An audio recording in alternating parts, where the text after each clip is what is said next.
Lionel മെസ്സിയുടെ ബാല്യകാല ക്ലബ്ബായ ന്യൂവെൽസ് ഓൾഡ് ബോയ്സ് ഹോം സ്റ്റേഡിയത്തിലെ ഒരു സ്റ്റാൻഡിന് മെസ്സിയുടെ പേര് നൽകാൻ തീരുമാനിച്ചിരിക്കുകയാണ്.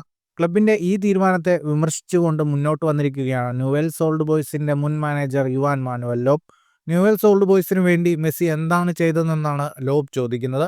എന്റെ ചോദ്യം ഇതാണ്: മെസ്സി ന്യൂവെൽസിന് വേണ്ടി എന്താണ് ചെയ്തത്? ഇത് മുഴുവനും മാർക്കറ്റിംഗ് ആണ്. മെസ്സി ലോകത്തിലെ ഏറ്റവും മികച്ച കളിക്കാരനാണ്. എന്നാൽ ഈ തീരുമാനം എല്ലാം മാർക്കറ്റിംഗിന്റെ ഭാഗമാണ്.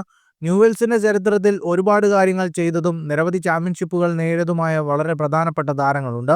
ആ തീരുമാനങ്ങളോട് താൻ യോജിക്കുന്നില്ലെന്നും യുവാൻ മാനുവൽ ലോപ് പറഞ്ഞു. സ്പാനിഷ് ക്ലബ്ബായ ബാഴ്സലോണയിലേക്ക് പോകുന്നതിന് മുമ്പായി മെസ്സി ന്യൂവെൽസ് ഓൾഡ് ബോയ്സ് അക്കാഡമിയുടെ ഭാഗമായിരുന്നു. തന്റെ 13-ാം വയസ്സിലാണ് മെസ്സി ബാഴ്സലോണയിലെത്തിയത്. ബാഴ്സയ്ക്കൊപ്പം ഐതിഹാസികമായ ഒരു കരിയറാണ് മെസ്സി പടുത്തുയർത്തിയത്. 2021 മെസ്സി ബാഴ്സലോണ വിട്ട് PSG-യിലെത്തിയത്. 2023 മെസ്സി PSG-യിൽ നിന്നും ഇന്റർ മയാമിയിലെത്തുന്നത്. മെസ്സിയുടെ വരവോടെ ഇന്റർ മയാമി ലീഗിൽ മിന്നും പ്രകടനമായിരുന്നു നടത്തിയിരുന്നത്. ക്ലബിന്റെ ചരിത്രത്തിൽ ഇതുവരെ ഇല്ലാതിരുന്ന കിരീട നേട്ടം മെസ്സിയുടെ നേതൃത്വത്തിലാണ് മയാമി സ്വന്തമാക്കിയത്.